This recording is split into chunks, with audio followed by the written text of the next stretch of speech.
Nah, dia tahu waktu dia lari ke Bapa hanya ada satu solusi nanti yang terjadi. Apapun solusinya, ujungnya kelihatan. Dia akan menceritakan perbuatan Allah suatu hari nanti, suatu hari kelak. Apapun yang ku alami sekarang, asal sekarang aku larinya ke Tuhan ya, bukan ke setan, bukan lari ke kekuatan manusia, membuat semua jadi rumit. Kita ini kan paling bakat membuat komplikasi persoalan sendiri. Supaya dapat menceritakan segala pekerjaannya, berarti saya tahu ujungnya. Di dalam Kristus, my greatest test shall be my greatest testimony. Ujian iman saya terbesar nanti akan menjadi kesaksian hidup saya terbesar pula.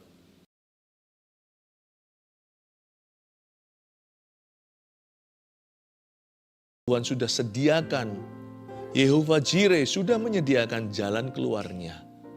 Kami mau tetap beriman pada Tuhan, tetap percaya. Karena Tuhan tidak pernah gagal dalam kehidupan orang-orang percaya.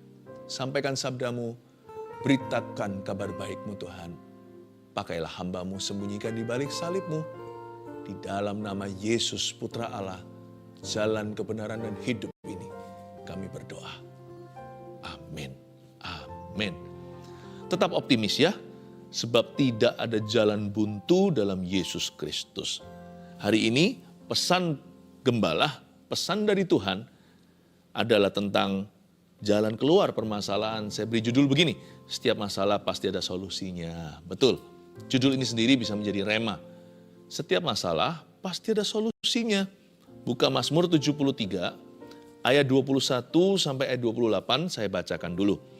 Ketika hatiku merasa pahit dan buah pinggangku menusuk-nusuk rasanya, aku dungu dan tidak mengerti seperti hewan aku di dekatmu. Tetapi aku tetap di dekatmu. Engkau memegang tangan kananku. Dengan nasihatmu engkau menuntun aku. Dan kemudian engkau mengangkat aku ke dalam kemuliaan. Siapa gerangan ada padaku di sorga selain engkau? Selain engkau tidak ada yang kuingini di bumi. Sekalipun dagingku dan hatiku habis lenyap, gunung batuku dan bagianku tetaplah Allah selama-lamanya. Sebab sesungguhnya siapa yang jauh daripadamu akan binasa. Kau binasakan semua orang yang berzina dengan meninggalkan engkau. Tetapi aku suka dekat pada Allah. Aku menaruh tempat perlindunganku pada Tuhan Allah supaya dapat menceritakan segala pekerjaannya. Kita mulai lagi dengan ayat 21 ya. Di sini Asaf, penulis Mazmur ini adalah Bani Asaf. Ketika hatiku merasa pahit dan buah pinggangku menusuk-nusuk rasanya, aku dungu dan tidak mengerti seperti hewan aku di dekatmu. Masalah itu beraneka ragam jenisnya. Tapi yang pasti masalah itu membuat hidup kita sakit. Kadang-kadang juga terbawa-bawa kita jadi sakit hati sama Tuhan. Kita juga menjadi kecewa dengan kehidupan. Atau kita sakit hati, kepahitan dengan seseorang. Biasanya dalam persoalan itu selalu ada yang dirugikan. Dan jikalau giliran kita yang dirugikan, kita nggak tahan. Hatiku terasa pahit, buah pinggang menusuk-nusuk rasanya. Seperti ditusuk-tusuk begitu. Tetapi juga ada jenis-jenis persoalan yang membuat kita bukan sakit, tapi membuat kita bingung. Loh kenapa ini terjadi? Kenapa diizinkan oleh Tuhan? Aku dungu dan tidak mengerti. Seperti masa depan menjadi suram. Dan segala harapan menjadi buram. Semua yang kita rencanakan menjadi tidak pasti lagi. Tadi saya buka toko udah happy, pandemi. Lalu sekarang harus tutup, baru buka 1 bulan. Atau mungkin bahkan baru buka 1 minggu ya kan. Jadi nggak pasti. Jadi lain kali kita menjadi orang yang takut untuk bermimpi. Percuma gara-gara perkara yang terjadi itu tidak terduga. Kita nggak mau lagi berencana. Aku dungu dan tidak mengerti. Ketidakpastian itu menyakitkan. When our heart, hati kita itu diserang dengan uncertainty atau ketidakpastian, kita merasa kita itu berada di bawah, kita ditembaki musuh dari atas, tapi kita nggak bisa melihat musuhnya, musuh di dalam selimut. Waduh, apalagi kalau kita mengalami pengkhianatan, kita dipermainkan, wah itu sakitnya luar biasa. Aku dungu dan tidak mengerti, seperti hewan aku di dekatmu. Ayat 21 dan 22 tadi itu semua bicara tentang perasaan atau emosi sang hamba Tuhan. Dalam hal ini Asaf, penulis Mazmur ini, penggubah lagu di dalam Alkitab. Dia curahkan hatinya dalam lagu gubahannya. Karena Mazmur itu kan nyanyian. Ayat 21 dan 22 bicara tentang feelingnya. Wah, feeling, nothing more than feeling. Tapi untungnya tidak berhenti di sana. Ayat ini tidak berhenti di ayat 22, masih ada ayat 23. Ayat 23-nya indah. Tetapi, dengan kata tetapi itu, dengan kata lain, dia tidak menganggap ayat 21 dan 22 itu sebagai penghenti. Dengan kata tetapi, Asaf mau berkata kepada kita bahwa ada jalan keluarnya. Masih ada jalan lebih tinggi, kita bisa naik banding ke Tuhan. Jangan izinkan hidupmu dan hatimu, pikiranmu dijajah oleh perasaan. Emosi kita itu tidak selalu tepat. Malah kalau kita terus hidup dari perasaan kita, lama-lama nanti kita tersesat. We ought to live by faith, not by our feeling. Kita harus hidup oleh iman, bukan oleh perasaan. Kita harus hidup dengan iman, bukan dengan emosi kita. Karena perasaan manusia itu sangat bisa menipu. Yang ditipu enggak tanggung-tanggung, yang ditipu adalah dirinya sendiri. Kadang kita merasa orang itu gimana, tapi waktu kita ketemu ternyata enggak apa-apa. Itu namanya asumsi. Emosi itu namanya prasangka. Kita merasa orang paling malang di dunia sampai kita ketemu dengan orang yang lebih malang dari kita. Kita berkata, wow, buat apa aku kemarin nangis seperti itu sampai mau bunuh diri segala, ternyata masih ada lebih parah dari aku, malah aku bisa tolong dia. Perasaan kita tidak terlalu objektif, perasaan itu selalu subjektif. Tapi iman, ini iman yang Asaf di ayat 23, tetapi aku bertekad, aku tetap di dekatmu, engkau memegang tangan kananku. Even when I don't see you, I know you are there for me. Bahkan ketika aku tidak melihatmu, aku tidak merasakanmu, aku tahu by knowledge alone. Aku tahu dari pengetahuanku akan firman dan pengenalanku akan Tuhan, bahwa Tuhan selalu ada di situ untuk aku. Dan Tuhan tidak pergi.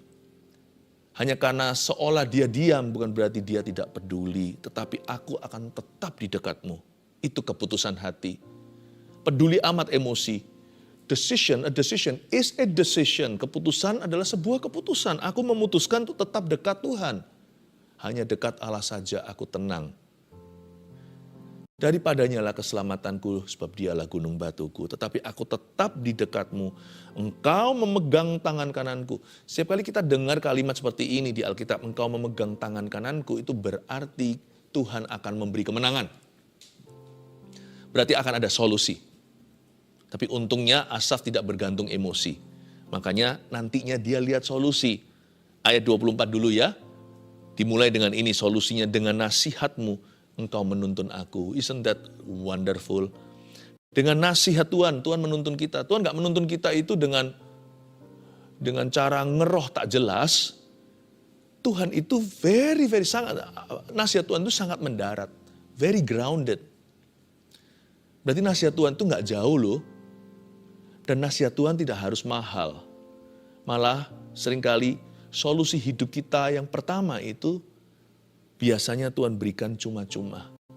Nggak perlu bayar harga dan nggak perlu bayar siapa-siapa. Dengan nasihatmu engkau menuntun aku, kita aja harus bisa menemukan nasihat Tuhan itu ditaruh di mana. Bahkan tidak disembunyikan. Tersembunyi karena kita nggak mau buka. Alkitab namanya. Alkitab ini for free di tanganmu. Andai kata ada yang belum punya Alkitab, tolong beritahu kami. Saya belum punya Alkitab. Nanti kami kirim. Dan banyak anak-anak Tuhan di mana-mana orang Kristen dengan senang hati akan memberimu for free. Hanya karena Alkitab itu free. Meskipun kita kalau ke toko buku ya harus beli. Tapi banyak orang peduli agar orang yang belum memilikinya mempunyai Alkitab ini. Hanya karena itu tidak perlu kita bayar harga gimana. Apalagi kita berada di negara yang bebas beragama.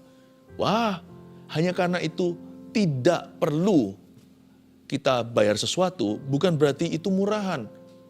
Alkitab ini adalah nasihat tuntunan. Yes, ini tuntunan Allah.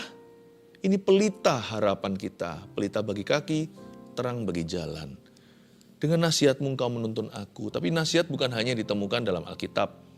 Ada banyak orang-orang yang baca Alkitab dan sungguh-sungguh cinta Tuhan, bukan membacanya untuk menggurui Tuhan, bukan membacanya untuk menyalah-nyalahkan orang, untuk berdebat sama orang, bukan. Tidak sedikit di dunia ini orang-orang sekeliling Anda yang membaca firman Tuhan itu dengan pencerahan Roh Kudus. Dan yang mereka baca kelihatannya untuk mereka, tapi sebenarnya sebagian daripada yang mereka baca itu adalah solusi untuk dirimu. Makanya di sekeliling kita ada orang-orang Majus. Orang-orang Majus yang tidak pakai pakaian raja. Orang-orang Majus yang berpakaian sehari-hari. Persis seperti kita. Tapi dalamnya itu hikmat Allah. Makanya kalau cari nasihat, harus cari orang-orang yang hidup dalam firman. Jangan cari orang-orang yang hidup di luar Tuhan. Itu namanya kita mendengarkan nasihat orang fasik, duduk bersama dengan pencemooh, berjalan di jalan orang berdosa. Yang kayak begitu, apapun yang kau perbuat akan salah. Bukannya berhasil dan menghasilkan buah, tidak layu daunnya. Tapi orang yang merenungkan firman Tuhan siang dan malam, ya seperti kita ini mungkin kita sudah baca Alkitab sering, masih ada orang yang lebih sering kok, masih ada orang lebih lama kenal Tuhan. Kan kita nggak perlu tahu seluruh isi Alkitab, Tuhan itu juga memberikan kepada kita penuntun-penuntun sejati sekeliling kita. Kita aja harus seleksi, menerima penasehat dalam hidup ini. Jangan semua orang bisa bicara ke telinga kita, lalu semua diperhitungkan, semua dibawa dalam pikiran. Salah sendiri kalau stres dan mati. Saya pilih-pilih. Kita dengarkan Tuhan iya, tapi kita juga harus dengarkan orang, karena Tuhan juga bekerja lewat manusia. Tapi tidak sembarang manusia. Tuhan bekerja lewat manusia-manusia yang surrender to Him. Orang-orang yang berserah kepadanya, yang tunduk pada Allah. Dan itu juga penuntun. Di dalam mereka ada nasihat untuk hidupmu. Dan tidak perlu kita itu bayar harga apa-apa kadang-kadang. Mereka bersedia melayani. Lalu dengan nasihat, setelah dikatakan dengan nasihat-Mu Engkau menuntun aku. Jangan lupa nasihat-Mu, semua itu akhirnya yang punya adalah Tuhan. Every good advice comes from the Lord. Kalau saya hari ini di saat teduh bersama saya bisa memberi Anda nasihat dan selalu jadi jawaban. Atau menjadi rema dalam kehidupan Anda, menjadi pegangan, itu bukan dari saya. Saya hanya saluran, kami ini hanya channel saja atau instrumennya. Anugerah kasih karunia itu datang dari Bapa. Karena itu setelah kita memberi nasihat, kalau orang lain ditolong janganlah kita sombong. Itu bukan kita, bukan Anda dan saya. Kita hanya surrender aja, Dia yang memakai kita. Jadi semua nasihat itu nasihat-Mu. Tuhan sumbernya. Tapi Tuhan memakai berbagai cara. Tapi cara apapun yang Tuhan pakai selalu tidak pernah melanggar firman Allah yang tertulis. Alkitab ini adalah standar tertinggi kita. Dengan nasihat-Mu Engkau menuntun aku. Dan lihat ya, dan kemudian Engkau mengangkat aku ke dalam kemuliaan. Dan kemudian ini bisa 1 bulan, bisa 1 minggu, bisa 1 hari, bisa 1 jam. Atau bisa tahunan, bisa tahun depan. Kita kan nggak tahu kapan Tuhan akan membawa kita keluar dari permasalahan ini. Kita nggak bisa memprediksi, kita berusaha sih, tapi kita nggak pernah tahu secara pasti kapan Tuhan akan angkat aku dalam kemuliaan. Sekarang aku masih berada di dalam penganiayaan. Mungkin sekarang aku masih berada di bawah tekanan. Aku masih berada di tengah-tengah himpitan. Dan kemudian janji Tuhan, nanti entah kapan, bisa 1 hari, bisa 1 bulan, atau bisa tahun depan, pokoknya ada kata ini, dan kemudian saya pegang dan klaim itu di hadirat Tuhan. Pokoknya Tuhan berjanji memberiku kemenangan. Sekalipun aku salah, kalau aku belajar dari kesalahanku dan aku bertobat, Tuhan maafkan, Tuhan ampuni dosaku. Dan kemudian Tuhan akan memulihkan. Dan kalau ini bukan salahku apalagi, aku sekarang akan bergantung sama Tuhan, segala sesuatu aku akan responi dengan cara Tuhan, bukan dengan cara kedagingan, aku hidup oleh Roh Kudus, terjadilah kehendak Tuhan, bukan oleh kehendakku, aku hidup oleh dagingku. Aku tidak akan nafsu pakai caraku. Apalagi kalau ini bukan salahku. Kalau aku akan reaksiku, jikalau reaksiku dan semua respon-responku itu sesuai dengan kehendak Allah, aku percaya cepat lambat Tuhan, dan kemudian Engkau pasti akan mengangkat aku, you will lift me up. Ini yang menjadi cikal bakal judul yang saya beri. Setiap masalah kita, semua permasalahan, pasti ada solusinya. Ketika Anda dan saya berserah penuh pada firman-Nya. Ketika kita dituntun oleh Roh-Nya. Ketika kita tunduk pada kehendak-Nya. Cepat lambat kata dan kemudian itu akan genap dalam hidupmu, tidak ganjil lagi. Dan kemudian engkau mengangkat aku dalam kemuliaan lo, gak tanggung, bukan hanya kemenangan. Mau tahu nggak apa yang lebih tinggi dari kemenangan? Itu kemuliaan. Kalau kemenangan hanya menang doang atau menang saja. Kemuliaan itu bisa jadi kekuatan buat orang. Bisa menjadi contoh teladan, bisa menjadi kesaksian hidup. Bukan berhenti sampai dirimu Anda keluar dari masalah dengan gilang gemilang, tapi sampai atau hingga pemakaian Tuhan. Wow, saya nggak mau sekedar menang. Saya mau jadi lebih dari pemenang. Bedanya apa? Menang biasa dengan lebih dari pemenang. Menang biasa namanya pas-pasan. Lebih dari pemenang itu berarti menangnya jauh. Musuh nggak bisa kejar. Itu kalau main sepak bola misalnya itu sudah 7-0. Nah itu bukan menang pas-pasan. Apalagi kalau 12-0. Kalau 2-1, nyaris ya kan. Apalagi kalau nanti tendangan bebas 0-0 lalu habis itu Tuhan mau kita menjadi kesaksian. Tuhan mau kita berakhir bisa menolong orang lain. Menginspirasi mereka. Semua dimulai dengan kita harus dengarkan nasihat Tuhan. Dengarkan sungguh-sungguh. Kalau dengarkan firman itu, atau kalau kita mau mendengar suara Roh Kudus itu, kasih waktu. Jangan sisihkan waktu, tapi beri waktu terbaik. Misalnya pagi hari. Misalnya sekarang saat teduh bersama live-nya gini kan, sore pulang kerja. Malam sebelum atau setelah makan. Kita bersama-sama prime time seperti ini, kita sediakan waktu, bukan sisihkan. Karena kita nggak mau hanya dengar nasihat. Kita mau dengarkan nasihat. Pernah pergi ke mall atau pusat perbelanjaan, Anda dengarkan musik, Anda familiar, tahu musik itu. Dia terus nyanyi sebagai background musik. Tapi Anda tidak fokus ke situ, Anda fokus ke toko atau di toko belanja, atau ngobrol-ngobrol sama teman, atau lagi ngafe, atau lagi minum kopi, Anda nggak fokus ke sana. Itu namanya dengar musik. Kalau dengarkan musik itu main, kita perhatikan kuncinya. Lalu setelah itu apa? Kita lihat not-not baloknya, kita lihat melodinya, kita lihat transisinya. Dengarkan itu seperti orang yang membaca musik. Itu lain loh. Jangan sekedar dengar suara Tuhan, sepoi-sepoi basah. Dengarkan dengan sungguh-sungguh hingga hatimu penuh. Itulah cikal bakal kemenanganmu. Keluar dari masalah bukan supaya kita bebas masalah, tapi supaya kita dipakai oleh Allah. Siapa gerangan ada padaku di sorga selain engkau? Selain engkau tidak ada yang kuingini di bumi. Sekalipun dagingku dan hatiku habis lenyap. Gunung batuku dan bagianku tetaplah Allah selama-lamanya. Masalah itu bisa Tuhan pakai. Jangan dikit-dikit bilang masalah ini dari Tuhan karena Tuhan tidak mencobai siapa-siapa. Jangan sesat, malah justru apa yang baik dan sempurna itu datang dari Bapa. Tapi permasalahan itu Tuhan bisa memanfaatkannya untuk kebaikan kita. Karena Tuhan bekerja sama mendatangkan kebaikan dalam segala perkara untuk orang-orang yang dipanggilnya. Salah satu buah yang baik dari masalah yang buruk, masalah seburuk apapun adalah membuat kita semakin bergantung pada Allah. Siapa gerangan ada padaku di sorga selain engkau? Masalah tidak boleh membuat kita jauh dari Tuhan malahan. Masalah seharusnya menjadi batu tumpuan bukan sandungan. Agar kita menumpu pada itu dan menggapai Kristus dan berkata, Lord, only you can help me. Hanya engkau yang bisa menolongku. Only you understand, hanya engkau yang mengerti diriku. Siapa gerangan ada padaku di sorga selain engkau? Ternyata problema bisa menjadi permulaan an intimacy with God atau keintiman dengan Allah. Hubungan yang intim dengan dekat dengan Tuhan itu, kalau Anda dengarkan kesaksian beberapa orang, ternyata ketika mereka berada di lembah kekelaman. Mereka mengalami keintiman dengan Tuhannya.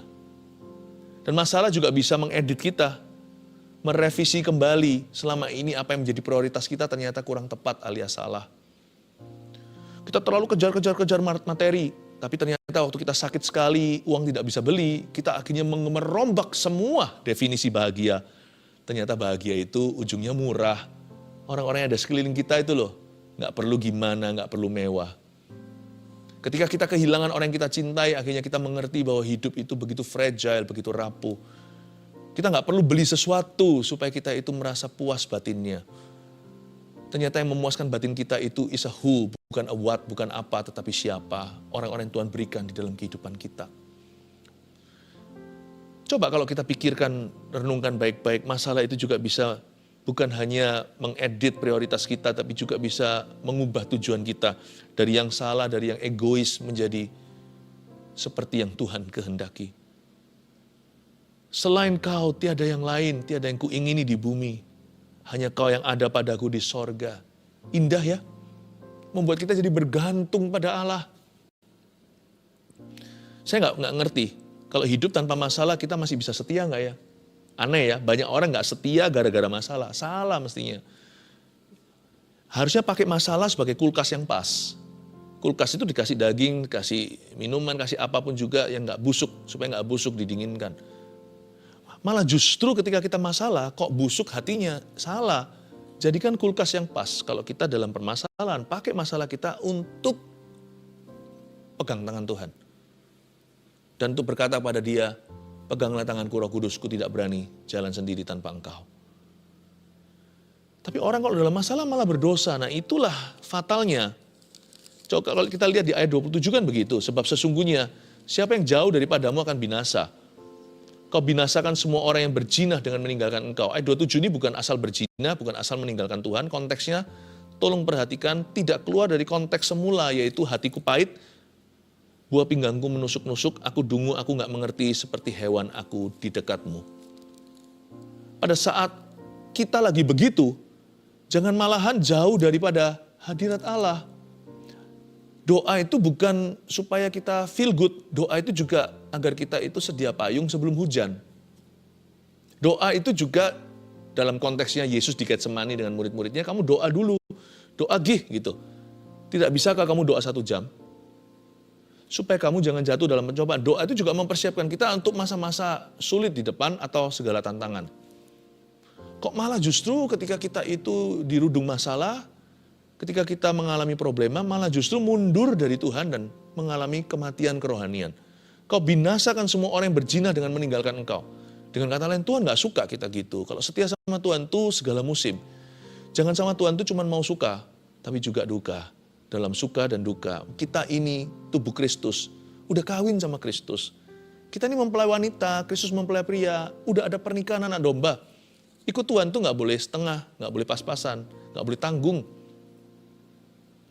Saya nggak bisa bayangkan kalau hidup tanpa masalah masih nggak kita setia ya.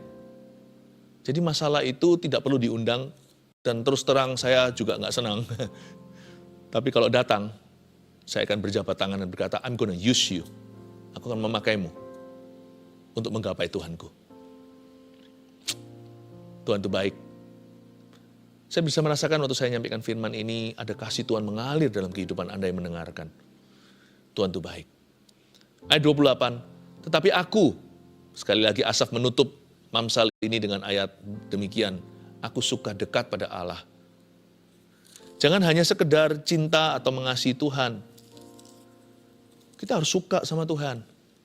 Suka sama Tuhan. Ya aku cinta keluarga aku, tapi aku lebih suka untuk hang out dengan teman-teman. Aku sih cinta mengasihi Tuhan, tapi kalau untuk baca Alkitab aku enggak suka. Itu aku baca Alkitab, baca firman itu karena terpaksa, bukan terpaksa lah karena disiplin. Tapi hobiku main game. Bolehlah hobi main game asal ada pengendalian diri. Tapi sebenarnya terus terang ya, Alkitab bagi saya juga hobi loh. Saya juga senang sekali, suka membaca ini, suka nyanyi-nyanyi, menyembah Tuhan daripada karaoke yang enggak jelas di luar sana. Mendingan saya karaoke di dalam hadirat Allah. Tuhan yang dengarkan, Tuhan gak pernah keberatan. Tapi aku suka dekat pada Allah. Aku menaruh tempat perlindunganku pada Tuhan Allah. Lihat ini, kalau orang itu bisa suka sama Tuhan waktu dia duka, dia juga akan bisa suka sama Tuhan waktu dia suka. Belajar untuk tetap Tuhan jadi tempat pilihan kita utama dan pertama. Apa-apa pokoknya larinya ke Tuhan Yesus.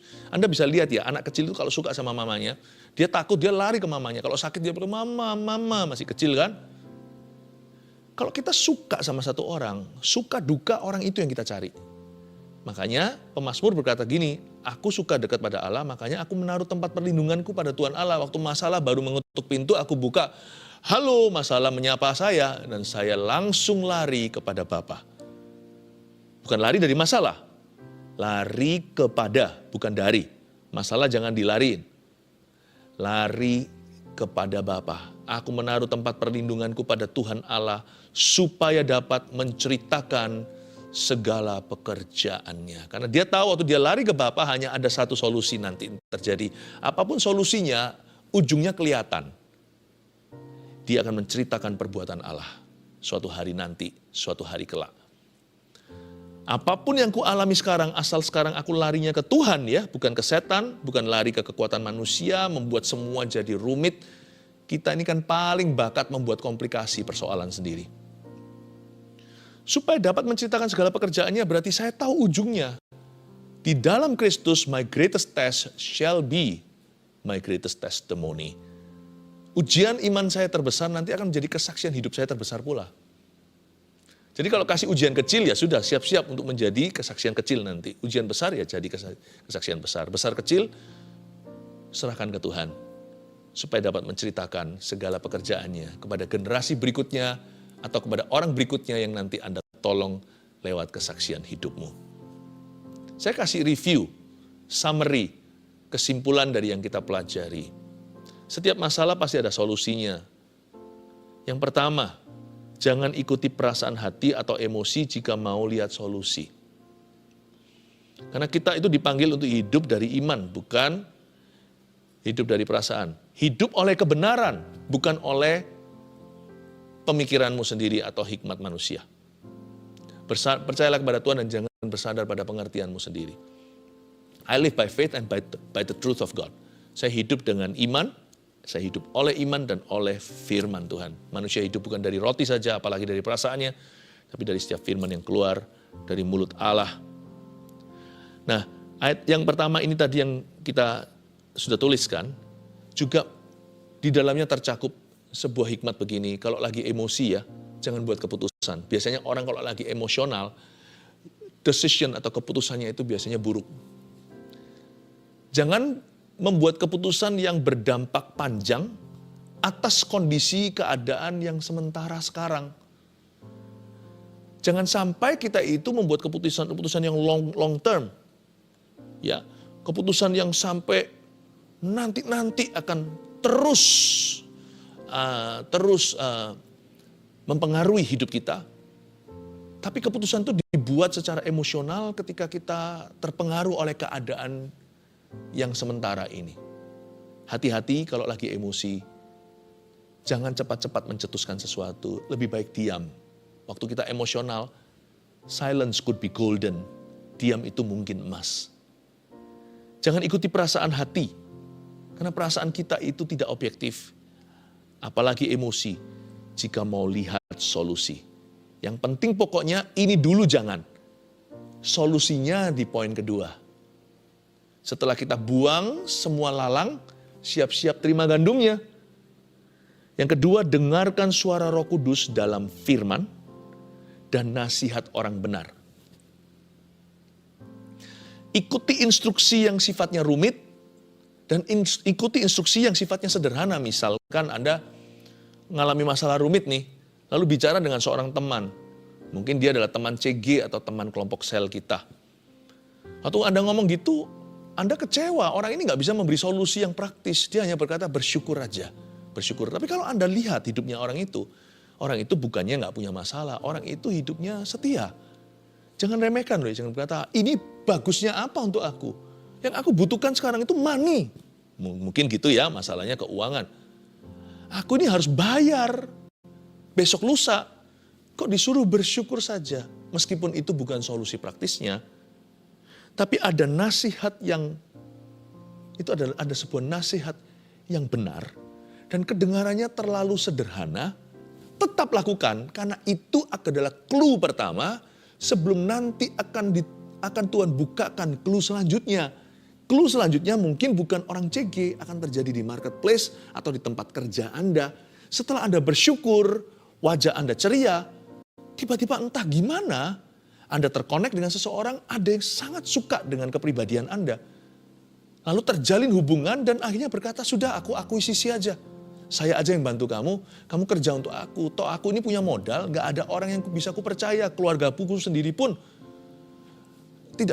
belum ada satupun bisa aku percaya. Tapi saya tahu Anda ini gimana. Lalu akhirnya ternyata menjadi jalan keluar problema Anda. 2 hari lagi. Anda gak pernah ngerti loh, mujizat itu bisa terjadi dari tempat yang tak terduga. Mungkin sesuatu yang sifatnya too simple. Tapi kalau yang simple itu dari Yesus, itu 5 roti 2 ikan sebelum 5.000 orang makan, jangan pernah remehkan. Ikuti tuh instruksi yang rumit, yang susah diikuti kalau Tuhan yang suruh. Termasuk yang gampang yang kita akhirnya berkata, apa iya? Dengarkan suara Roh Kudus yang ditemukan dalam firman Allah, yaitu Alkitab. Dan dengarkan firman Roh Kudus. Dengarkan suara Roh Kudus dalam nasihat orang-orang benar dan takut akan Allah. 3. Beriman percaya bahwa masalah ini akan menjadi kesaksian nanti. Beriman dulu, beriman percaya. Karena iman itu jalan ke satu solusi sesungguhnya. Tanpa iman kita nggak bisa senangan Tuhan. Iman itu jalan masuk kasih karunia Roma 5. Berarti faith is always the first solution before all the other solutions. Sebelum solusi lain dibukakan sama Tuhan. Kunci-kuncinya itu ada setiap kamar, gudang, semuanya. Tapi kunci masternya, kunci utamanya itu selalu iman. Pintu pertama yang harus dibuka adalah pintu hati untuk percaya. Iman itu selalu solusi nomor 1, tapi bukan solusi satu-satunya. Nanti akan ada divine koneksi atau koneksi ilahi. Nanti akan ada ini, itu ada hal-hal praktis yang terjadi yang Tuhan izinkan untuk menolong Anda. Beberapa kelihatan disengaja, beberapa lagi karena Tuhan gerakkan Anda untuk usahakan, beberapa lagi itu seperti too good to be true, sesuatu yang gak masuk akal tapi terjadi pula. Beberapa lagi itu sama sekali diberikan cuma-cuma, itu benar-benar bukan karena usaha Anda. Beberapa lagi itu tidak Anda duga, yang di luar mata pernah lihat, telinga pernah dengar, gak pernah dipikirkan oleh otak kita. Tapi kalau Anda buka iman dulu, many things start happening. Banyak hal mulai kejadian. Karena itu berimanlah dan percaya bahwa masalah ini katakan pada dirimu sendiri, speak to your soul, bicara sama jiwanya. Hai jiwaku, pujilah Tuhan, aku tahu masalah ini nanti akan jadi kesaksian. Bilang sama diri sendiri, masalahku ini akan menjadi kesaksianku cepat lambat nanti. Kalau Anda bisa katakan itu, imanmu bangkit, sesuatu akan terjadi. Setiap masalah pasti ada solusinya. Yang pertama, jangan ikuti perasaan hati dan emosi jika mau lihat solusi. Yang pertama dulu itu. Kedua, dengarkan suara Roh Kudus dalam firman dan nasihat orang benar, mulai menimba apa yang dari Tuhan. 3, beriman percaya bahwa masalah ini akan atau pasti menjadi kesaksian di kemudian hari. Amin. Mari kita menghampiri tahta Tuhan sekali lagi. Nyanyikan lagu ini dan ucapkan iman, sekalipun dagingku dan hatiku habis lenyap, Engkau gunung batuku. Haleluya. Angkat tangan maksudnya, mari kita terima berkat di dalam nama Tuhan Yesus. Terima kasih Bapa. Sekarang hamba ucapkan berkat atas umatmu. Bawalah solusi pertama, roh iman di dada. Percayalah, mujizat pasti akan terjadi. Amin. Dalam nama Allah, Bapa, Putra, Roh Kudus, dalam nama Yesus yang percaya katakan, amin.